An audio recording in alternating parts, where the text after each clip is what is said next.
Buenas tardes con todos. El día de hoy vamos a hablar un tema muy importante, que también es muy determinante para nosotros poder administrar un tratamiento adecuado a nuestros pacientes, tanto en la parte de alteración de la oxigenación como en el trastorno ácido básico, ¿no? En esta oportunidad vamos a hacer un pequeño taller sobre AGA para poder tener una adecuada lectura de los gases arteriales que nosotros solicitamos del día a día para la evaluación de nuestros pacientes. ¿Qué es el examen de gases arteriales? Es una técnica invasiva que nosotros vamos a utilizar para monitorizar la parte respiratoria mediante la obtención de una muestra de sangre arterial, en la cual nos va a poder determinar el pH, la presión de oxígeno y la presión del dióxido de carbono en sangre, ¿no? También nos sirve para evaluar el estado del equilibrio ácido-básico en nuestros pacientes.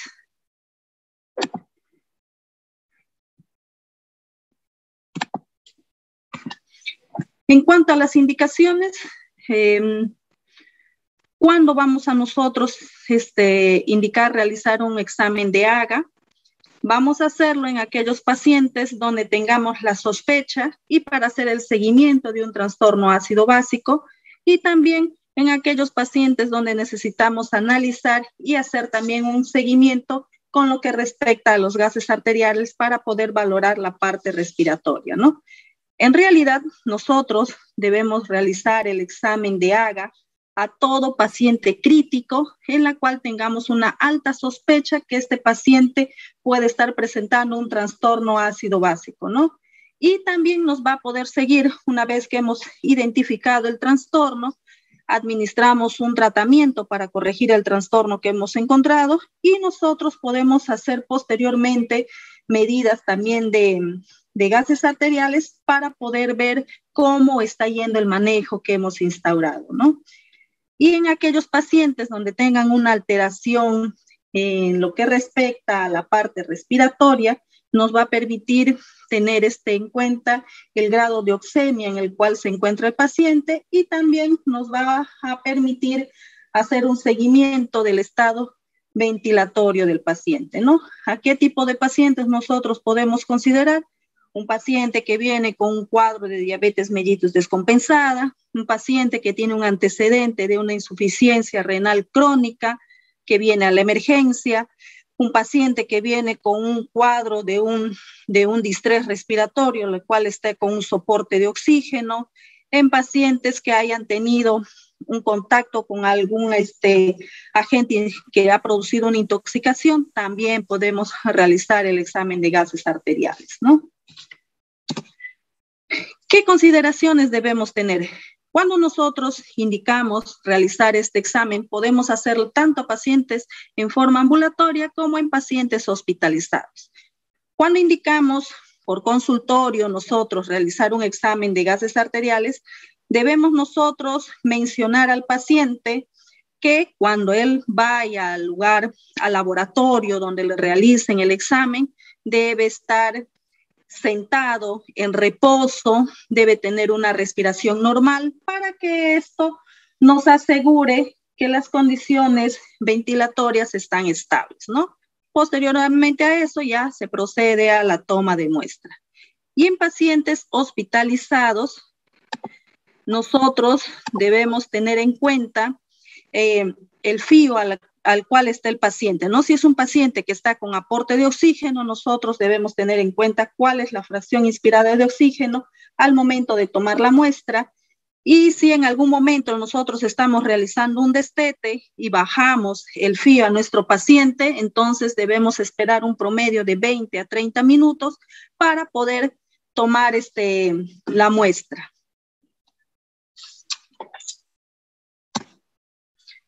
¿Cuáles son las contraindicaciones? Tenemos unas contraindicaciones que son relativas, en la cual nos debemos tener en cuenta en caso de pacientes que tengan una anatomía distorsionada en la zona donde vamos a realizar la punción, ya sea por quemaduras, por intervenciones quirúrgicas previas, pacientes que presenten endoprótesis o pacientes que tengan fístulas arteriovenosas, como es el caso de pacientes que están en diálisis, ¿no? También la infección dérmica en la zona donde vamos a realizar la punción, que tengan una enfermedad arterial periférica en la zona donde nosotros vamos a realizar la punción, o que el paciente presente un síndrome de Raynaud con un espasmo activo, ¿no? ¿Y cuáles son las contraindicaciones absolutas en aquellos pacientes que están siendo anticoagulados o que nosotros sepamos que tiene una enfermedad previa, ¿no? Un trastorno de la coagulación previa? En pacientes que tienen plaquetas bajas, como en todo procedimiento, pacientes que tienen plaquetas menos de 50,000, hay que valorar el riesgo-beneficio para poder obtener la muestra, ¿no? Y en caso de la enfermedad de Raynaud, donde no hay sin espasmo activo. ¿Cuáles son las complicaciones? Como todo procedimiento invasivo, la toma de muestra para AGA también tiene sus complicaciones, ¿no? ¿Cuáles son estas complicaciones? Generalmente puede presentarse hematomas en el sitio de la punción. Cuando hay un hematoma, estos hematomas pueden provocar unas neuropatías por compresión. Generalmente esto podemos ver en aquellos pacientes que son anticoagulados, ¿no? Es más factible que estos pacientes presenten. Ahora, la trombosis. Cuando nosotros realizamos la punción para poder obtener la muestra, a veces cuando no hay mucha práctica o el paciente está deshidratado, es muy difícil poder tomar la muestra en pacientes obesos, realizamos a veces varias punciones repetidas, ¿no? Y esto de acá puede provocar que la aparición de un trombo, ¿no? Y por lo tanto puede producirnos una trombosis a nivel del lugar donde estamos realizando la punción. La hemorragia en el sitio de punción también es más frecuente en aquellos pacientes con trastornos de la coagulación o pacientes que son anticoagulados previamente. La lesión de un nervio, algunas veces podemos realizar una punción inadvertida en el nervio, causando la lesión de ¿no? En aquellos pacientes que presentan problemas de flujo de sangre en el sitio de la punción, se dice que cuando nosotros estamos realizando la punción y dejamos de percibir el latido de la arteria, es mejor retirar la aguja, realizar una presión en el sitio y deberíamos seleccionar otro lugar de donde sacar la muestra, ¿no? Y la infección del sitio en aquellos pacientes donde nosotros no realizamos una buena asepsia y antisepsia, no utilicemos adecuadamente los guantes, podemos producir que esta zona tenga un cuadro infeccioso. En cuanto al procedimiento, cuando nosotros realizamos la toma de muestra de AGA, debemos tener en cuenta que antes de ir a tomar la muestra, tener todo el material completo, ¿no? Algunas veces podemos contar con la aguja, con la jeringa ya heparinizada, que es especial para la toma de muestra de AGA, y si no tenemos eso, nosotros no nos hacemos mayor problema y utilizamos las jeringas de tuberculina, ¿no? Estas jeringas de tuberculina con una aguja que puede ser número 25 o número 26 para no causar daño a nivel de la arteria que vamos a punzar, ¿no? Estas jeringas de AGA especiales ya vienen heparinizadas. Y si tenemos nuestra jeringa de tuberculina, ¿qué es lo que debemos hacer? Cambiamos la aguja y aspiramos 0.1 mililitros de heparina. Hacemos que la heparina se vaya por toda la jeringa y al momento de realizar la punción debemos eliminar el restante, ¿no? No debe estar, no debemos mantener toda la heparina que hemos utilizado para heparinizar. Debemos tener un tapón. Estas jeringas vienen dentro del kit, viene con un tapón posteriormente a sacar la muestra para poder, para que no se contamine, y si no tenemos, podemos utilizar los tapones de lo que es de las tapas de las ampollas, ¿no? Eso podemos utilizar como tapón nosotros. nuestros guantes, nuestro alcohol, para poder realizar una riñonera, para poder colocar la jeringa ahí. Y también vamos a tener la orden del AGA, ¿no? ¿Qué es lo que debemos considerar en la orden del AGA? Nombre, apellido del paciente, número de historia clínica. Si es un paciente CIS, colocar el código del CIS, número de cama. Cuando solicitamos el AGA, es AGA más electrolitos, debemos considerar el fío a la cual estamos tomando el AGA en ese momento y la temperatura del paciente al momento de sacar la muestra.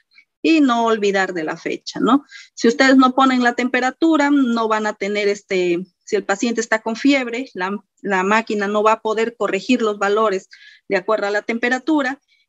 Y si no colocamos el fío, tampoco vamos a tener un dato importante que es el PAFI, ¿no? En cuanto al procedimiento de la toma de muestra en sí, ¿qué es lo que vamos a hacer? Vamos a ubicar nosotros el lugar donde tomar la muestra, ¿no? Generalmente se utiliza la arteria radial, pero no es la única arteria. Podemos utilizar la arteria femoral, podemos utilizar la arteria braquial, o también podemos utilizar en algunos pacientes donde están totalmente edematizados la arteria pedia, ¿no? Cuando nosotros vamos a realizar nuestra punción, debemos hacer una dorsiflexión en la muñeca, produciendo una extensión, ¿no? Para poder exponer la arteria. Para poder facilitarnos esto, nosotros podemos colocar una almohadilla debajo de la articulación de la muñeca para que nos pueda permitir tener una buena exposición de la arteria, ¿no? Personalmente yo lo que coloco es un frasco ya sea de cloruro o de dextrosa nuevo para que poder tener un mejor manejo, ¿no? Tanto en lo que es cuando se saca de la arteria radial o cuando sacamos también de la arteria braquial, ¿no? Una vez que nosotros ya tenemos localizado el pulso, lo que vamos a hacer es mantener presionado para que nos sea una guía de referencia. Vamos a introducir la aguja en un ángulo de 45 grados perpendicular a la piel en dirección a la onda del pulso que estamos palpando, ¿no? La misma presión de la arteria va a hacer que la salida de sangre sea rápida y podamos obtener nuestra muestra, ¿no? Ahora, ¿qué cantidad es la que debemos tener? Podemos sacar de 0.5 a 1 mililitro de muestra. Una vez que hemos sacado la muestra, retiramos la aguja, presionamos la zona donde hemos hecho la punción y tenemos que corroborar que nuestra sangre sea arterial, ¿no? Y para esto tenemos ciertas características. Cuando la sangre es arterial, tiene un aspecto claro, es brillante o es un rojo intenso, ¿no? Y cuando nuestra sangre es venosa, es más oscura.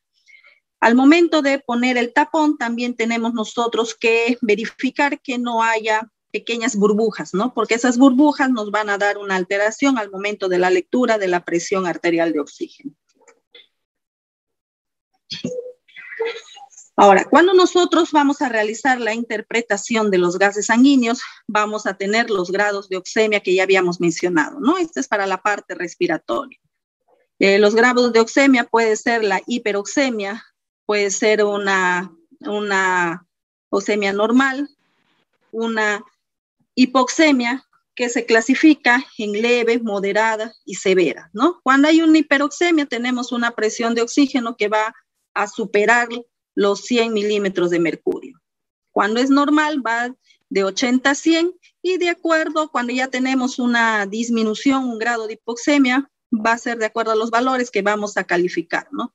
Leve cuando va de 60 a 80, moderada de 40 a 60 y severa cuando es menor de 40. Y para esto también nos sirve el PAFI. El PAFI es la presión arterial de oxígeno sobre el fío que está utilizando el paciente al momento de realizar la punción. Cuando hablamos de un PAFI normal, es un PAFI que está mayor de bueno, de 350 hasta 500. Cuando ya es leve, es menor de 300. Cuando es moderada, va de 200 a 300 y severa, menor de 200. Ahora, en cuanto a la relación del síndrome de distrés respiratorio, lo que es el PAFI nos va a determinar la severidad, ¿no? Si es un síndrome leve, moderado o severo. Y aquí el PAFI vamos a tener cuando es leve va de 200 a 300, moderado de 100 a 200 y severo cuando es menor de 100, ¿no? Generalmente cuando tenemos un PAFI severo menor de 100 ya es un paciente candidato a ventilación mecánica asistida. ¿Cuáles son los valores normales que debemos tener en cuenta nosotros? El pH normal es de 7.35 a 7.45, la presión de CO2 que va de 35 a 45 milímetros de mercurio, la presión de oxígeno que va de 80 a 100, con una saturación normal que va entre 95 a 99, con un bicarbonato de 24 más menos 2 y un anion gap normal que es de 8 a 12. También cuando nosotros sacamos el examen de gases arteriales, también nos da un valor que es muy importante, que es la gradiente alveolar arterial, ¿no? Pues sus valores normales son de 10 a 15. Ahora, para la interpretación del AGA, algunas literaturas solo consideran 3 pasos para poder hacer una adecuada interpretación y otras literaturas consideran hasta 6 pasos, ¿no? El primer paso, ¿en qué consiste? En el análisis del pH arterial, ¿no? Este análisis de pH arterial nos va a permitir identificar si hay una alcalemia o si hay un cuadro de acidemia, ¿no? Cuando tenemos un pH mayor a 7.45, estamos en una alcalemia. Cuando el pH es menor de 7.35, estamos en un cuadro de acidemia. Ahora, se dice que cuando el pH es mayor de 7.55, es una alcalemia severa, y si tenemos un pH menor de 7.10, estamos frente a un cuadro de una acidemia severa. Entonces, el primer paso es identificar el pH. El segundo paso es determinar cuál es el trastorno primario. Como ya sabemos, hay 2 tipos de trastorno, ¿no? El metabólico, que es de acuerdo a los valores del bicarbonato, y el respiratorio, que va de acuerdo a los valores de la presión de CO2. Cuando tenemos un bicarbonato que está por encima de 26, estamos hablando ya de un cuadro de una alcalosis metabólica. Y si tenemos un bicarbonato menos de 22 y estamos frente a un cuadro de una acidosis metabólica. En cuanto a la presión de CO2, acá tenemos cuando los valores son mayores a 45 y estamos frente a un cuadro de una acidosis respiratoria, y en valores menores a 35 estamos frente a un cuadro de una alcalosis respiratoria. Acá tenemos un cuadro el cual nos permite ver cuáles son las alteraciones dependiendo de los valores, tanto cuando hay alteración del pH y cuando hay una alteración a nivel del bicarbonato y de la presión de CO2. También puede haber alteraciones mixtas, ¿no? Que haya una alteración tanto del bicarbonato como de la presión de CO2. Y este cuadro es un poco más didáctico, en el cual nosotros, si lo tenemos presente, rápidamente podemos reconocer cuál es la alteración primaria y también debemos saber cuál es la alteración compensatoria que tiene dicho trastorno, ¿no? Entonces, acidosis metabólica, bicarbonato bajo, el pH bajo. ¿Qué es lo que va a compensar? Una disminución de la presión de CO2. Cuando estamos frente a una acidosis respiratoria, el PCO2 incrementa, el pH también baja. ¿Y cuál es la alteración compensatoria? Un incremento del bicarbonato. En una alcalosis metabólica tenemos al bicarbonato que incrementa, un pH alto. ¿Y cuál es la alteración compensatoria? También un incremento del PCO2. Y en la alcalosis respiratoria, el PCO2 va a estar disminuido, vamos a tener un pH alto y la compensación va a ser una disminución también del bicarbonato. ¿Cuál es el tercer paso? En el tercer paso nosotros debemos determinar si hay una respuesta compensatoria y si esta respuesta es adecuada o estamos también frente a un segundo trastorno primario presente, ¿no? Cuando nosotros tenemos un cuadro de acidosis primaria, ya hemos visto qué es lo que va a pasar cuando hay la acidosis metabólica primaria. La compensación va a ser también una disminución de la presión de CO2. Ahora, cuando hay una alcalosis metabólica primaria, ¿cuál va a ser la compensación? Un incremento de la presión de CO2. Y este incremento, si hay una disminución, que estamos frente a un cuadro de una alcalosis respiratoria. Y si hay un aumento, estamos frente a un cuadro de una acidosis respiratoria. Ahora, cuando en la parte respiratoria, cuando tenemos un cuadro de acidosis respiratoria, ya sea aguda o crónica, ¿qué es lo que va a pasar aquí? ¿Cuál va a ser la compensación? Un incremento del CO2. ¿Y esto qué nos produce? Una alcalosis metabólica como parte compensatoria. Y cuando hay una alcalosis respiratoria, también vamos a tener como parte compensatoria la disminución del bicarbonato y esto nos va a producir una acidosis metabólica como parte compensatoria, ¿no? Un poco engorroso, pero cuando entremos a la parte práctica va a ser mucho más fácil.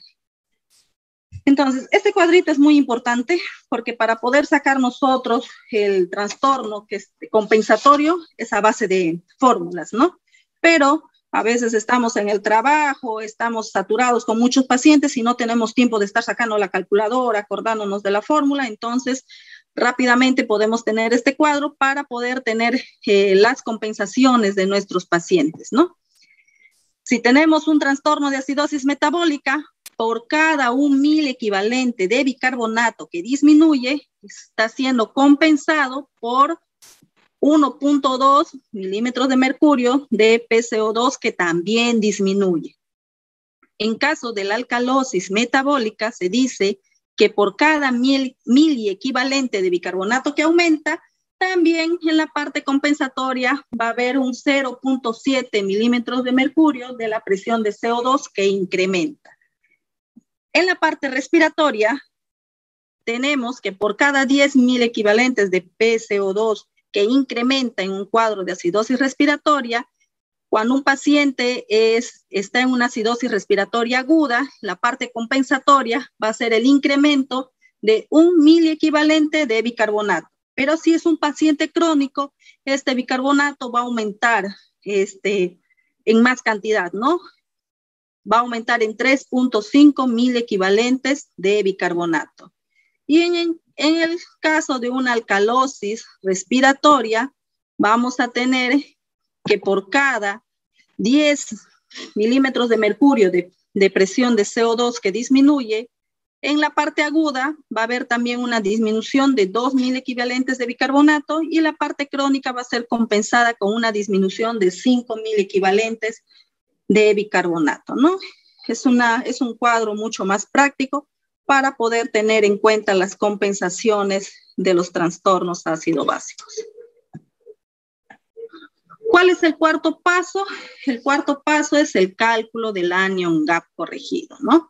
El anion gap corregido tiene un valor normal que va de 8 a 12 miliequivalentes, ¿no? Para eso tenemos una fórmula en la cual necesitamos saber los valores de sodio, cloro, bicarbonato y la albúmina para poder determinar nuestro anion gap.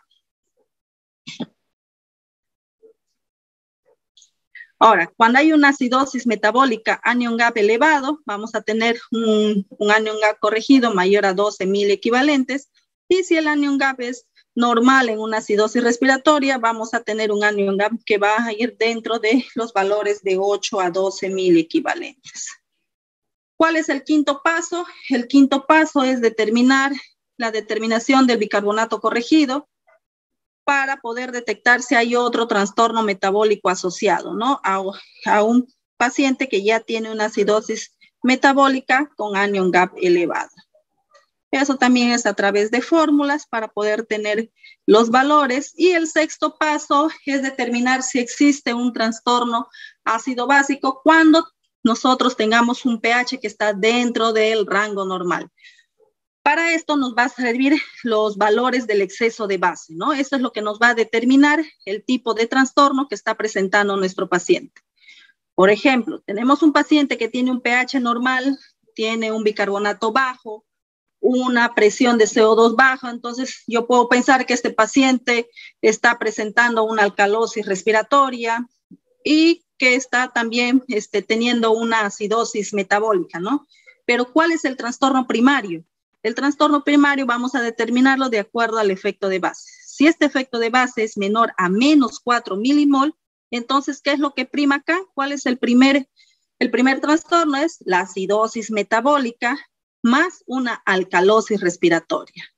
Ahora, si tenemos un pH que es normal, tenemos también nuestro bicarbonato y nuestra presión de CO2 baja, y tenemos un exceso de base que es mayor o igual a menos 4 milimoles, ¿qué es lo que prima acá? Si es mayor, tenemos el cuadro respiratorio, ¿no? Entonces sería primero acá la alcalosis respiratoria y el otro trastorno sería la acidosis metabólica. Lo mismo cuando es la parte, cuando tenemos un pH que es normal, el bicarbonato alto y la presión de CO2 también alta, y tenemos el efecto de base que es mayor a más 4 milimoles, entonces, ¿qué es lo que está predominando acá? La alcalosis metabólica, ¿no? ¿Y qué es el segundo trastorno? Sería la acidosis respiratoria. Y cuando tenemos los valores normales de pH, el bicarbonato alto, el PCO2 alto y el exceso de base es menor a más menos 4, entonces lo que prima acá es la acidosis respiratoria y el segundo trastorno sería la alcalosis metabólica. Y si en algún momento ustedes tienen un pH normal, un bicarbonato normal, una presión de CO2 normal, sacamos el anion gap. Y si este anion gap es mayor a 20, entonces estamos frente a una acidosis metabólica, anion gap elevado, ¿no? Más una alcalosis metabólica. Ya sería un trastorno mixto en nuestro paciente.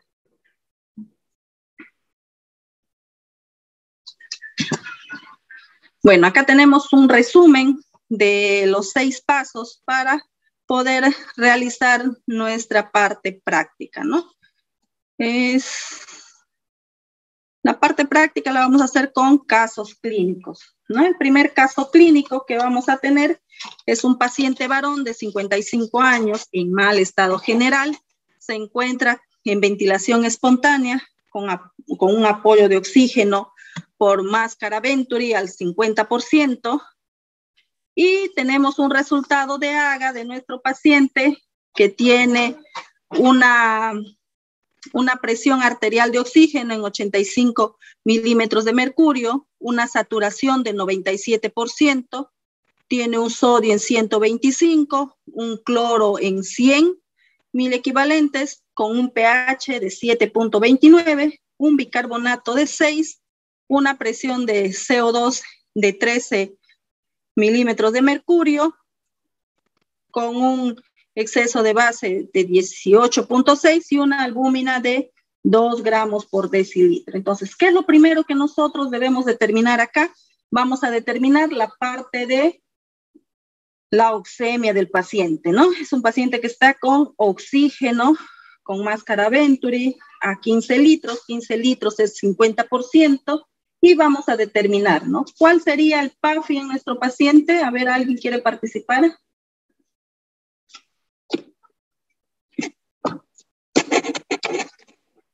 Habíamos dicho que el PAFI es igual a la presión de oxígeno sobre el fío en el cual está nuestro paciente al momento de la toma del examen, ¿no? ¿Cuánto es la presión sería 170. Está en 85. Entonces, 85 entre el FIO, que es 0.50, que equivale a 50%, sería de 170. Entonces tengo un PAFI en 170.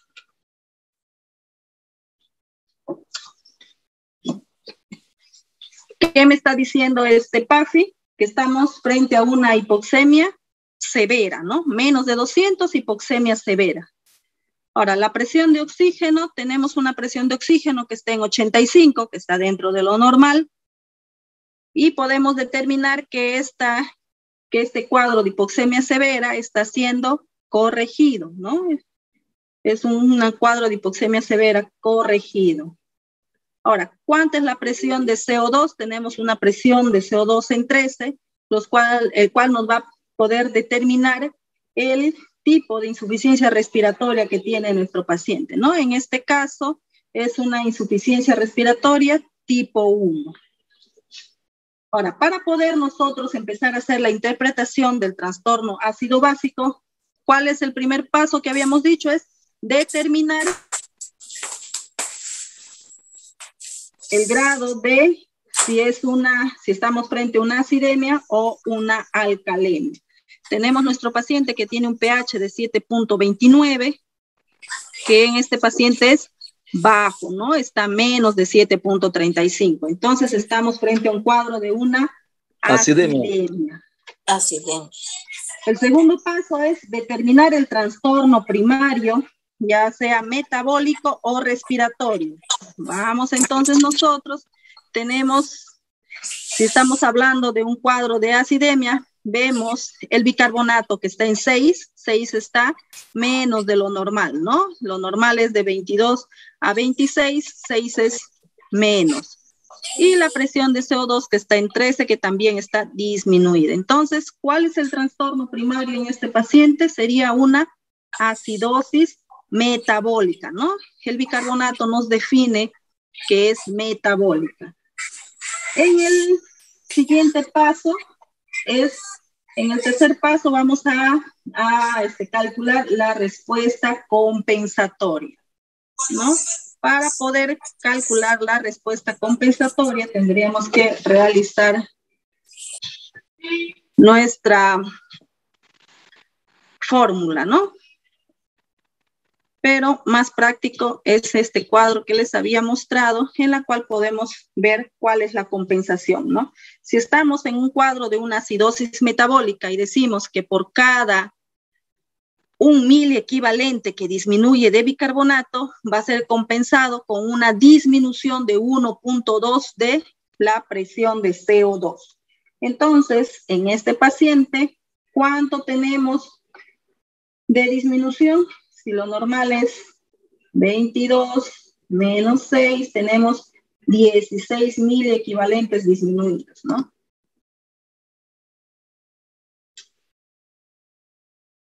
Y si esto lo multiplicamos por 1.2, tenemos un valor de 19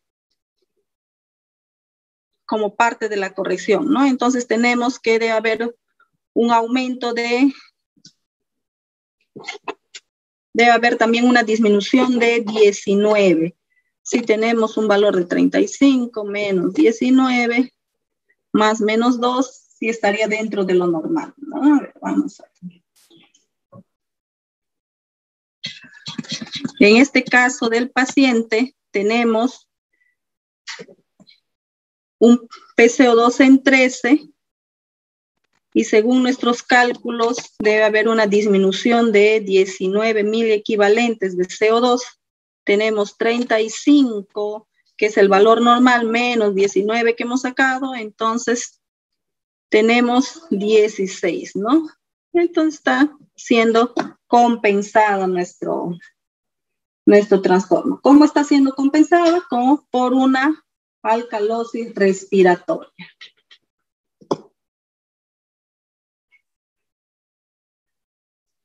Y el cuarto paso es el cálculo del anion gap, ¿no? De acuerdo a la fórmula, calculamos nuestro anion gap. Y el anion gap va a ser igual a 24 está más de 12, por lo tanto es una acidosis metabólica anion-GAP. Ahora, ¿cuál sería el diagnóstico de nuestro paciente? El diagnóstico de nuestro paciente sería en la parte respiratoria una hipoxemia severa corregida, una IRA tipo 1, una insuficiencia respiratoria tipo 1, con una acidosis metabólica anion-GAP y con una alcalosis respiratoria como parte de la compensación. Bueno. Acá tenemos nuestro segundo caso. El segundo caso trata de una mujer de 65 años con un diagnóstico de EPOC en mal estado general. Está con oxígeno por máscara con reservorio a un fío de 80%. Se le realizó un examen de gases arteriales y tenemos una presión de oxígeno que está en 150, una saturación en 98, un sodio en 128, un cloro en 80, con un pH en 7.18, con un bicarbonato en 3, con un bicarbonato en 8 mil equivalentes, con una presión de CO2 de 22, un efecto de base de 18.3 y una albúmina de 3 gramos por decilitro. Entonces, como ya habíamos visto en el primer caso, ¿qué es lo que vamos a hacer con nuestro paciente? Primero vamos a determinar la interpretación de los gases sanguíneos. La paciente va a tener un PAFI. Si sacamos el PAFI, que es la diferencia de la presión arterial de oxígeno, que es 150, sobre el fío que está en nuestra paciente, que es 80%, va a tener un PAFI de 187.5. Y este de acá nos determina que la paciente, que estamos frente a un cuadro de una hipoxemia severa, ya que el PAFI está menos de 200, ¿no? Ahora tenemos una presión de oxígeno que está en 150, que podemos determinar está alto, ¿no? Entonces tenemos una paciente que está con una sobrecorrección de lo que es la hipoxemia. Y la presión de CO2, que está en 22 milímetros de mercurio, nos permite determinar que estamos frente a un caso de una insuficiencia respiratoria tipo 1. Ahora, para interpretar la parte del trastorno ácido básico, el primer punto, como ya habíamos dicho, volvemos a repetir para no olvidar, es determinar el grado de acidemia o alcalemia de la paciente, ¿no? Nuestra paciente tiene un pH de 7.18, por lo tanto estamos frente a un cuadro de una acidemia. Ahora tenemos que determinar cuál es el trastorno metabólico primario y para eso nos vamos a verificar nuestro bicarbonato y nuestra presión de CO2. En este caso tenemos un bicarbonato de 8.000 equivalentes que está por debajo de lo normal, menos de 22. Por lo tanto, el trastorno metabólico es la parte de una acidosis metabólica, ¿no? Ahora calculamos la respuesta compensatoria. En este caso también podemos ir a nuestro cuadro y verificar que por cada mil equivalente disminuido de bicarbonato vamos a tener 1.2 milímetros de mercurio disminuidos de la presión de CO2, ¿no? En este caso también está siendo compensada por una alcalosis respiratoria. Cuando hacemos la fórmula para determinar el anion-GAP, vamos a tener un anion-GAP que está en 42.5, que está más de 12, por lo tanto está elevado. Y vamos a tener la conclusión de nuestro paciente con un diagnóstico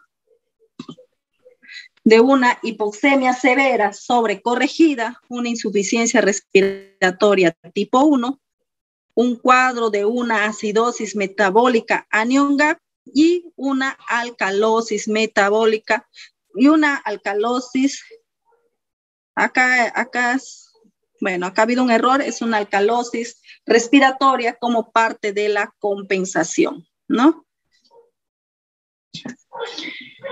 Acá tenemos otro caso clínico en la cual vamos a tener una paciente mujer de 60 años. Es una paciente que viene por un cuadro de deshidratación. Se encuentra ventilando espontáneamente con apoyo de una cánula binasal a 5 litros. Acordémonos que 5 litros nos trae un fío de 40%.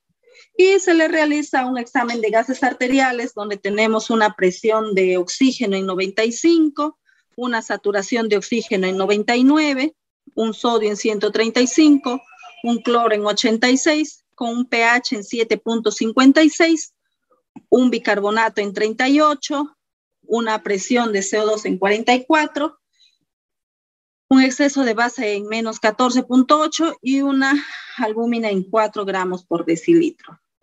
Entonces, en este caso, ¿cómo vamos a interpretar? Primero vamos a ver la parte de los gases sanguíneos para determinar el grado de oxemia de nuestra paciente. Y vamos a tener que esta paciente tiene un PAFI de 237.5, ¿no? ¿Cómo hemos obtenido el PAFI? Para no olvidar y recordar siempre, es la diferencia entre la presión arterial de oxígeno sobre el fío en el cual está utilizando el paciente al momento de realizar el AGA.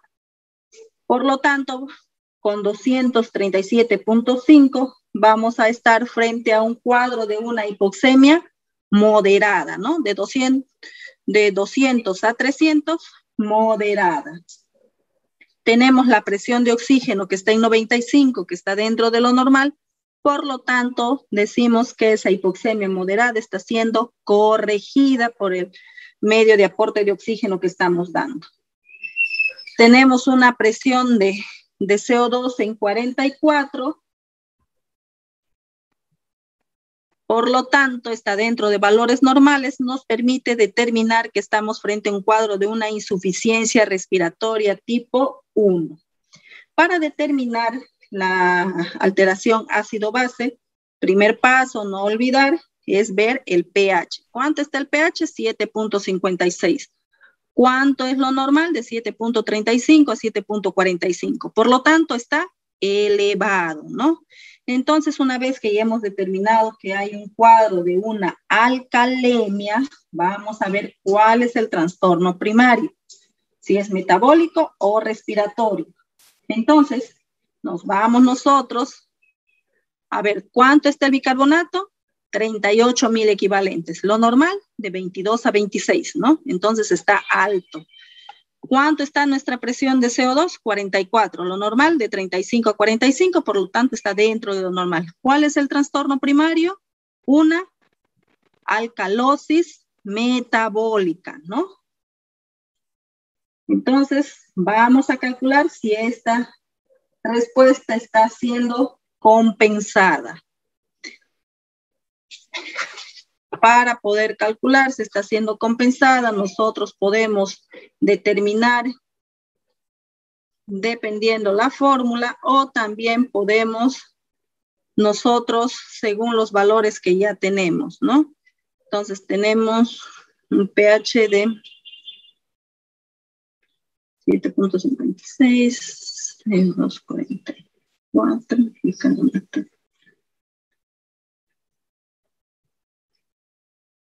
Entonces, como no hay una alteración a nivel de la presión de CO2, este trastorno no está siendo corregido, ¿no? Estamos frente a una alcalosis metabólica aguda. El anion gap sacamos, tiene un anion gap de 11, está menos de 12, por lo tanto es un anion gap normal. ¿Cuál sería nuestro diagnóstico? Una hipoxemia moderada corregida, una IRA tipo 1, y estamos frente a un cuadro de una alcalosis metabólica, ¿no? Con un anion gap normal. Y ahora, para continuar, acá les he traído algunos sagas para poder determinar rápidamente, cuando ustedes vayan algunos ya les falta poco para poder ser internos. Entonces, rápidamente al momento de pasar la visita, ustedes ya deben tener el diagnóstico gasométrico, ¿no? Tenemos un paciente que tiene un FIO a 36%, nosotros ya rápidamente podemos decir que es un paciente que está con una cánula binasal a ¿cuántos litros? A 4 litros, ¿no? No hay que olvidarnos que la cánula binasal, el FIO, al inicio, cuando la cánula está a 1 litro, el FIO normal ambiental es 0.21. A 1 litro, 0.24. A 2 litros aumenta ya de 4 en 4, ¿no? 2 litros por cánula binasal, el FIO, 0.28 o 28%. A 3 litros, está 32%. A 4 litros, 36%. A 5 litros, 40%. No olvidar que la cánula binasal, más de 5 litros, no debemos utilizarla, ¿no? Algunos libros consideran, pero si ustedes buscan más literatura, más de 5 litros, no se debe utilizar una cánula binasal. Entonces, tenemos un paciente que está con un FIO de 36%, ¿no? O 0.36. ¿Qué es lo primero que hay que determinar en este paciente? Determinamos la parte del grado de oxemia del paciente, ¿no? ¿Cuánto es el PAFI en este paciente? Si tenemos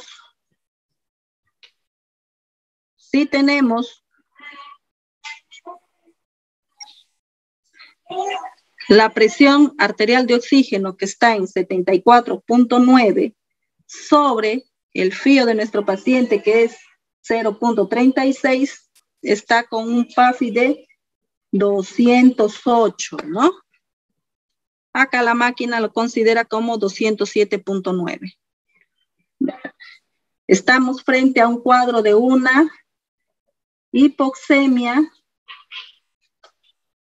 moderada, ¿no? Está entre 200 y 300, moderada. Ahora, ¿cuál es el siguiente punto que debemos determinar? La presión de oxígeno. ¿Cuánto está nuestra presión de oxígeno? Está en 74.9. ¿Está siendo corregido? No está siendo corregido, ¿no? Porque debería estar más de 80 para poder determinar que está siendo corregido. Ahora, ¿podemos determinar qué tipo de insuficiencia respiratoria tiene nuestro paciente? Sí, podemos determinar, ¿no? La presión de CO2 está en 39.3, que está dentro de lo normal. Por lo tanto, es un cuadro de una insuficiencia respiratoria tipo 1. Ahora nos vamos a buscar la alteración ácido-base en nuestro paciente. Tenemos un pH en 7.47 que está aumentado, ¿no? 7.35 a 7.45, lo normal. 7.47, estamos frente a un cuadro de una alcalemia. Rápidamente nos vamos a buscar cuál es el trastorno primario. Tenemos PCO2 dentro de valor normal. Buscamos el bicarbonato. ¿Cuánto está el bicarbonato? 29.5. Entonces estamos frente a un cuadro de una alcalosis metabólica. ¿Está siendo corregida? No está siendo corregida, ¿no? Entonces, ven que es bastante fácil. Ya tenemos nuestro diagnóstico. Es un paciente con un cuadro de una insuficiencia respiratoria tipo 1, una hipoxemia moderada, no corregida. Y en la parte de lo que es el trastorno ácido básico, podemos considerar con una alcalosis metabólica no compensada, ¿no? Es aguda. Acá en este otro AGA de otro paciente, tenemos un paciente que, bueno,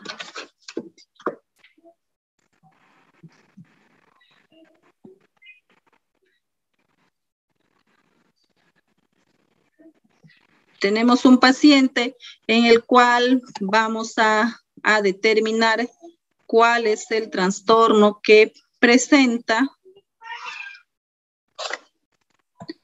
en la parte respiratoria. Vamos a ver que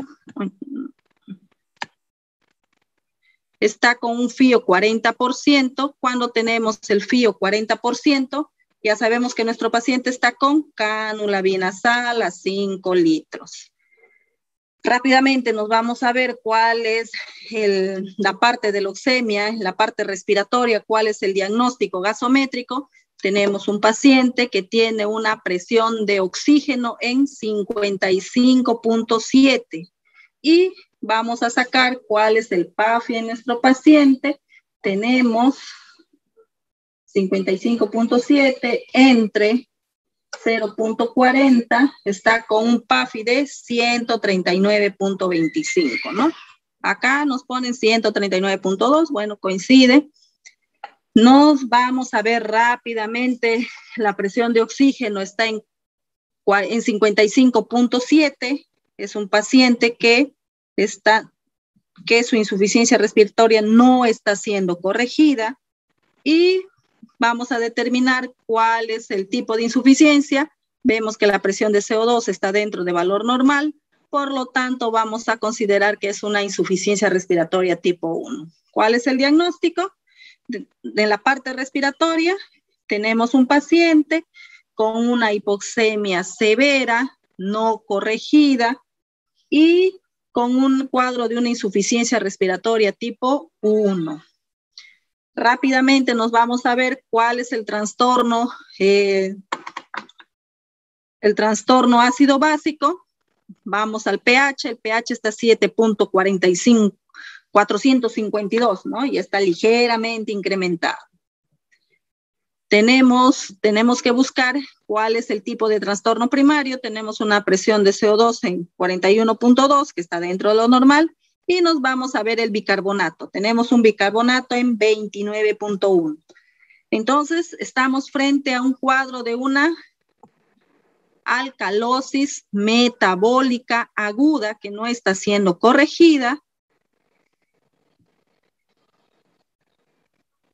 Y por lo tanto, nosotros debemos determinar cuál es el tipo de tratamiento que debemos tener en este paciente, ¿no?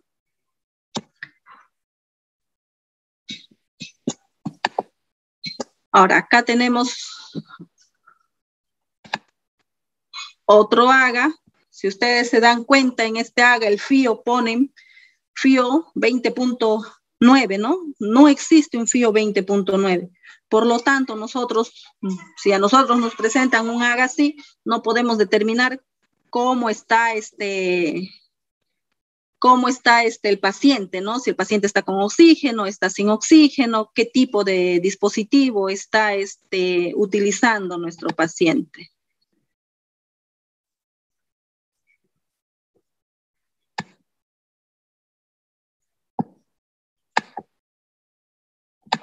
Bueno, entonces no podemos determinar nosotros si estamos corrigiendo o no. Nos vamos a ver, no podemos determinar el PAFI nosotros, ¿no? Entonces nos vamos a ver que la presión de oxígeno está 77.5, está en grado de una hipoxemia leve en nuestro paciente. Y bueno, para determinar el grado de insuficiencia respiratoria que tiene, tenemos una presión de CO2 en 40 dentro de lo normal, por lo tanto es un cuadro de una insuficiencia respiratoria tipo 1. Vamos a ver el trastorno ácido básico. ¿Cuál es el trastorno ácido básico? En este caso tenemos un pH de 7.49, estamos frente a un cuadro de una alcalemia, ¿no? Rápidamente vemos el PCO2 dentro de lo normal, nos vamos a buscar nuestro bicarbonato, está en 31.3. ¿Cuál es el trastorno primario? Una alcalosis metabólica aguda, ¿no? Que todavía no tiene una parte compensatoria, ya que la presión de CO2 está dentro de valores normales. Si ustedes se han dado cuenta, nosotros para poder determinar también el trastorno hidroelectrolítico, deberíamos pedir electrolitos séricos, ¿no? Pero acá en Pucallpa creo que solo hay un laboratorio que a veces hace este tipo de exámenes, pero nos entrega unos valores también un poco alterados, ¿no?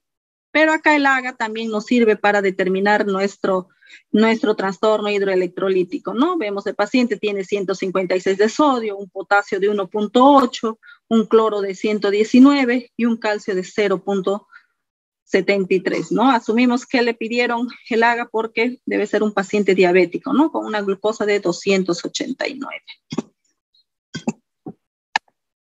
Y para terminar, tenemos este caso. Este caso es interesante.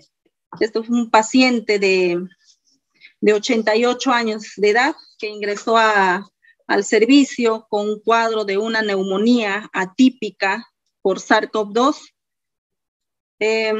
Prácticamente ya el paciente nosotros le habíamos desahuciado.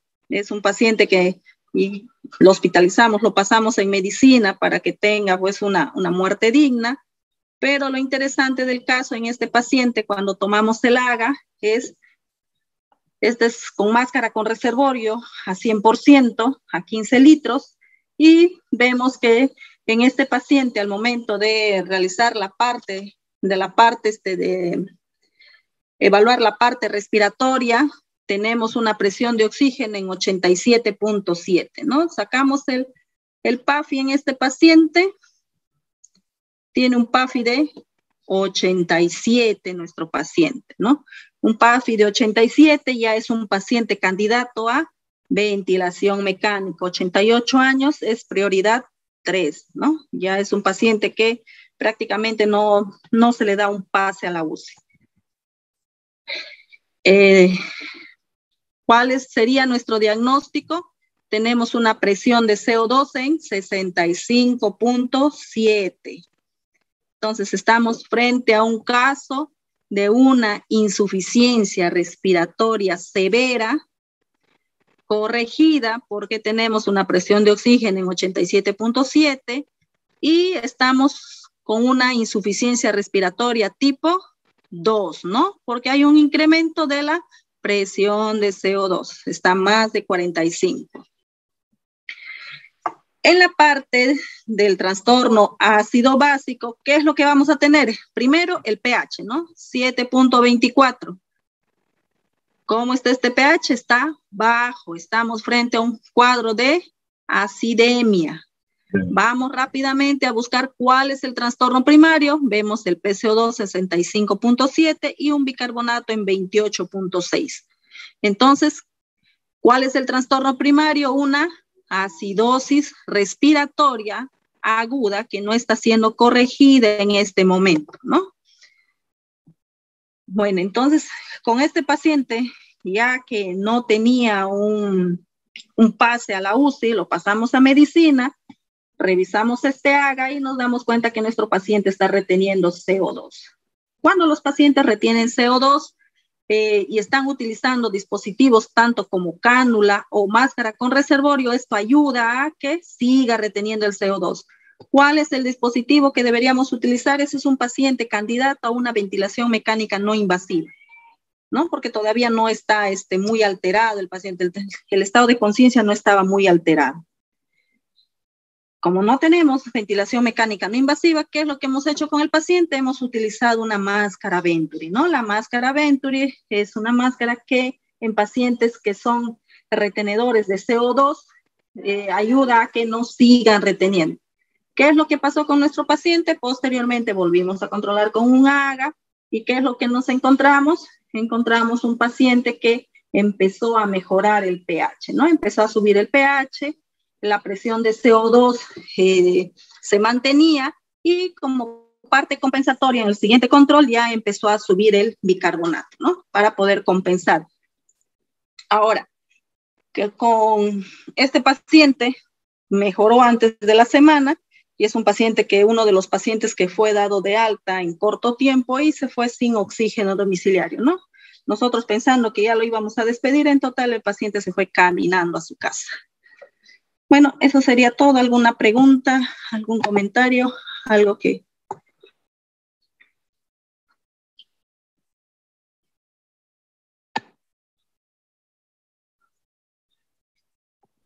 Doctora,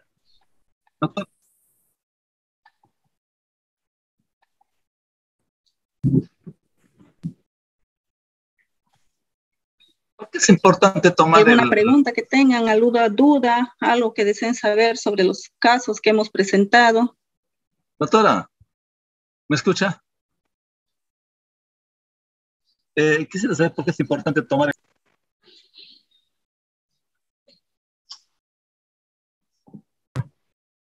Quisiera saber por qué es importante tomar la temperatura del paciente antes de tomar el AGA o al momento de tomar el AGA.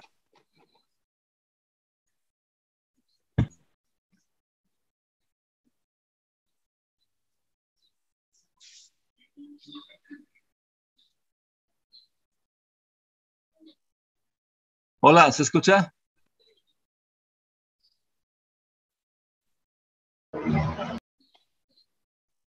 ¿Ninguna pregunta? Doctora.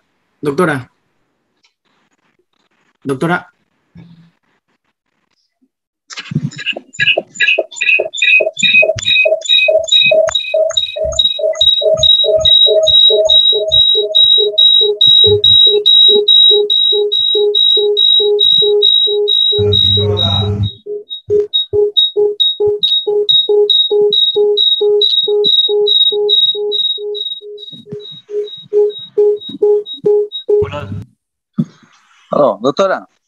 Buenas noches, ¿sí? Buenas noches. Quisiera hacer una pregunta. ¿Por qué es importante tomar la temperatura del paciente antes de o al momento de tomar el AGA? Es importante porque cuando nosotros tenemos la temperatura, al momento de poner la muestra en la máquina automáticamente corrige los valores de acuerdo a la temperatura, ¿no? Y con eso hay en algunos casos que los valores tanto del bicarbonato como de la presión de oxígeno puede estar alterados con la temperatura, ¿no? Y esto es corregido automáticamente por la máquina.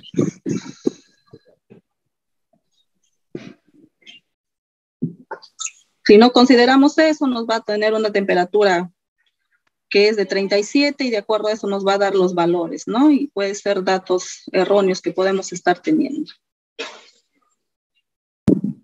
Gracias, doctora.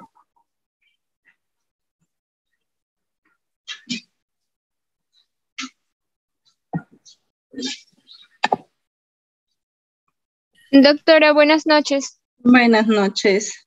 Hola, me gustaría preguntar algo que no entendí muy bien. Es cuando usted mencionaba sobre si es aguda o crónica, ¿en qué valores se fijaba en la gasometría?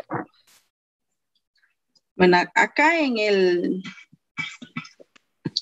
el cuadro que les presenté,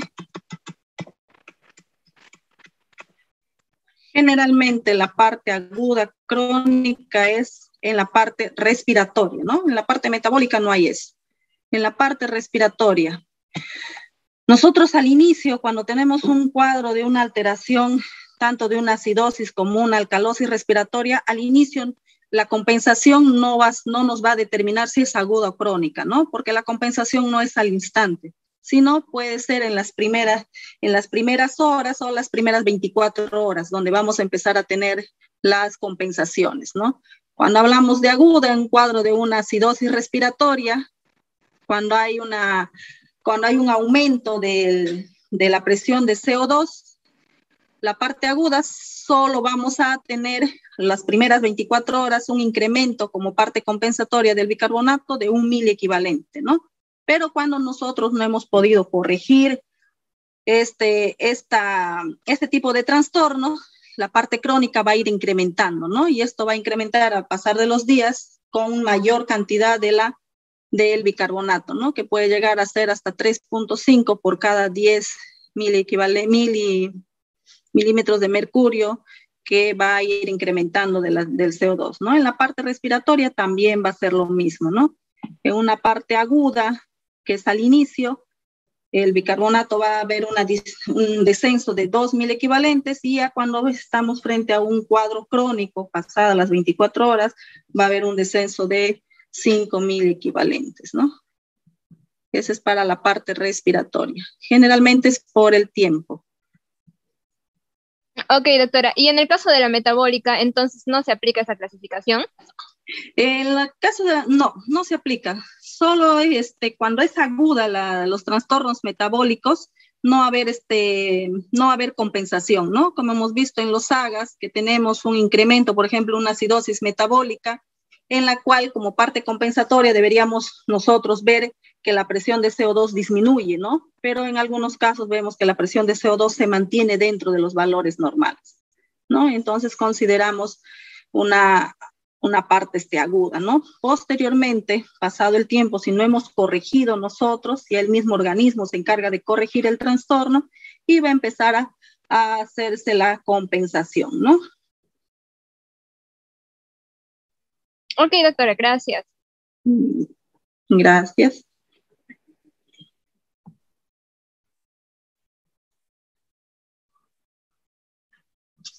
Doctora, buenas noches. ¿Me escucha? Buenas noches, sí, escucho.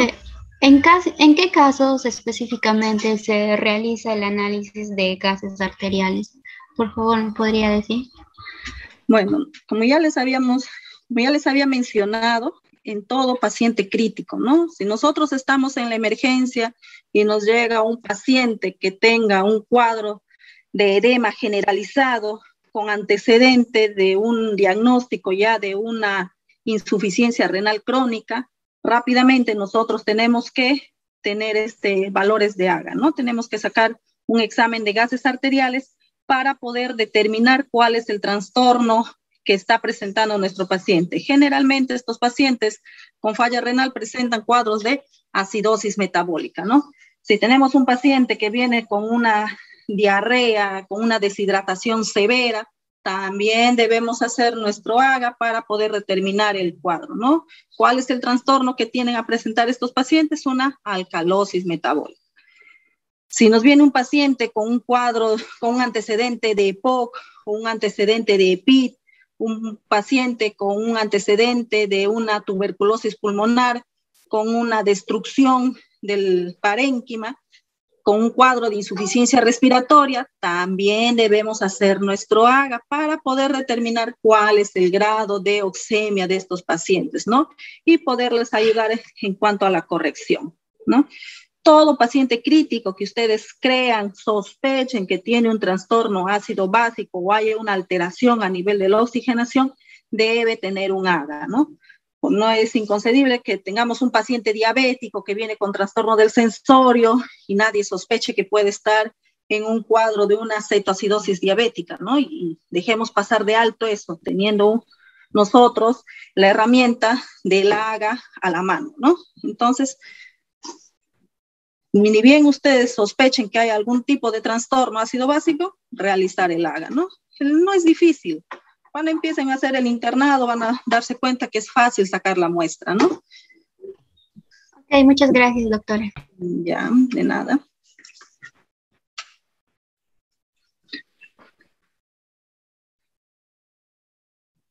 Doctora, disculpe, me gustaría hacer otra pregunta. Sí, te escucho. Sí, ok. Por ejemplo, en el caso de un paciente con EPOC, que si uno mira su Haga, sale con una alcalosis metabólica, pero al mismo tiempo tiene su PCO2 elevada. Entonces, y haciendo con la fórmula, sale que el paciente tiene alcalosis metabólica compensada. Entonces, mi pregunta es si eso recibiría algún tipo de tratamiento. Esa es una pregunta. Y la otra sería que si, bueno, yo leí, no sé si es el único motivo por el que un paciente con EPOC hace alcalosis metabólica, es porque es una especie de compensación a la hipercapnia crónica. Ya. Ahora, si tienes un paciente con el diagnóstico de EPOC, has realizado el Haga, entonces, ¿qué es lo que tenemos que ver primero?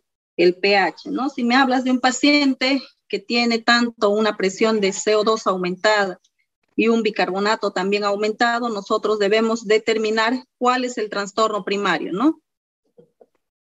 Si es la acidosis respiratoria o si es la alcalosis metabólica, ¿no? Si tiene un pH normal, ya les mostré un cuadro donde nos vamos a guiar del exceso de base para poder determinar cuál es el trastorno primario, ¿no? Ahora, los pacientes con EPOC tienden a hacer acidosis respiratoria y como parte compensatoria, una alcalosis metabólica, ¿no? Por eso es importante en estos pacientes tomar un AGA de entrada para poder determinar el grado de hipercapnia que tienen y nosotros poder manejar este cuadro, ¿no? Si tenemos un paciente que nos está saturando 92% y tiene una presión de CO2 que está en 50, probablemente es una hipercapnia crónica, parte compensatoria por el cuadro de fondo que tiene ya el paciente, ¿no? En este caso, ¿qué debemos hacer? Ver si hay un proceso infeccioso, tratar el cuadro que esté descompensando a nuestro paciente y tratar de no incrementar esa insuficiencia respiratoria que está teniendo nuestro paciente que es tipo 2, ¿no?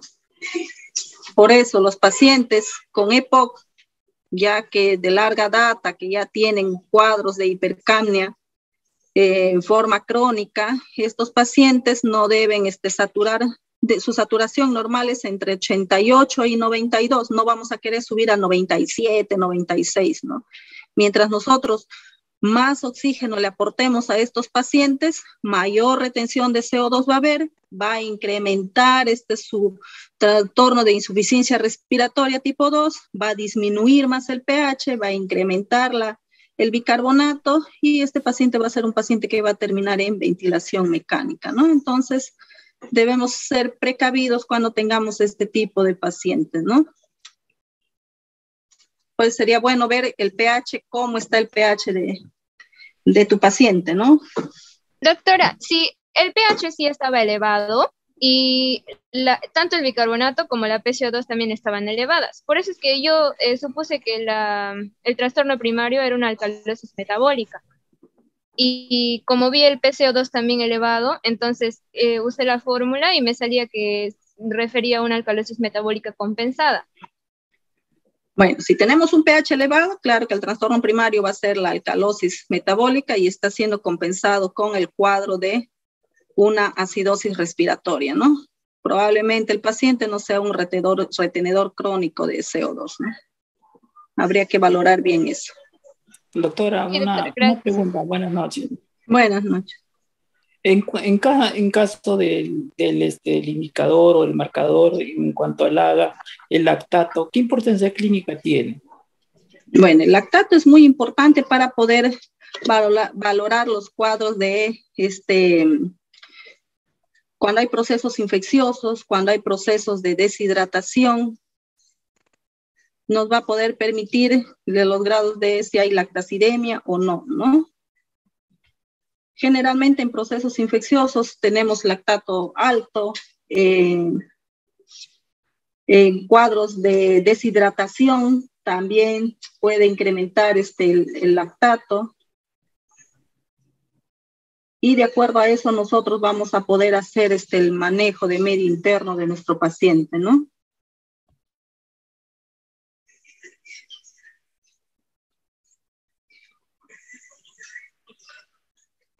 Doctora, otra pregunta, disculpe. Sí, dime. Mire, en cuanto a la toma de muestra, que es muy importante, ¿cuáles son los indicadores o los parámetros en alterarse cuando tomamos una mala muestra? O digo eso porque se ha visto muchos casos que a veces los equipos o los analizadores están alterados, ¿no? Y cómo saber realmente si esos resultados expresan error en la toma o en caso del equipo. Ya, cuando nosotros hacemos nuestra toma de nuestro AGA, va a haber va a haber muchos determinantes para poder valorar si es un buen resultado o no, ¿no? Va a ser la forma como realicemos nosotros el procedimiento. En algunos casos nosotros podemos sacar una muestra mixta, ¿no? Tanto sangre arterial como sangre venosa. Y ya nos va va a tener ya una alteración en los valores de los resultados, ¿no? Otro es la manipulación que nosotros podamos hacer a la jeringa que saquemos, ¿no? Bueno, generalmente acá, una vez que se saca la muestra, se pone el tapón, la muestra es puesta en un refrigerante y es llevada a al lugar donde se realiza el procedimiento, ¿no? Ahora, si te sacamos la muestra, dejamos olvidada ahí la jeringa, en el medio ambiente, entonces también va a ser un determinante en el cual nos haga tener valores que no sean los correctos, ¿no? El AGA se debe realizar dentro de los 20 minutos después de haber realizado la toma de muestra, ¿no? Después también ya los datos no van a ser los reales. Ahora, si nosotros, por ejemplo, no tenemos la jeringa especial y nos olvidamos de poner la heparina, también va a ser un determinante para poder tener errores al momento de tener el resultado, ¿no? Ahora, el equipo, si el equipo no está calibrado, también nos va a dar ciertos valores que no sean los correctos. Bueno, hay varios determinantes que nos hacen ver, que nos pueden hacer tener resultados no reales, ¿no? Ahora, si sacamos nos exigen, ya hagas un AGA, y la desesperación sacamos sangre venosa, también vamos a tener errores al momento de tener resultado, ¿no? Y si el médico que lee no toma importancia a los datos para poder determinar si es venosa o arterial la sangre que hemos sacado, entonces podemos dar un tratamiento erróneo también, ¿no? Son varios los factores. Ahora, otra cosa que hemos visto también, por ejemplo, no estamos en destete de oxígeno y lo que está a un FIO 40, bajamos a un FIO 28, a veces no se espera ni siquiera 10 minutos, tomamos la muestra y nosotros podemos evaluar que el paciente sí está mejorando, ¿no? Pero en realidad no ha estado con la cantidad suficiente de tiempo para determinar si estamos destetando adecuadamente o no nuestro oxígeno, ¿no?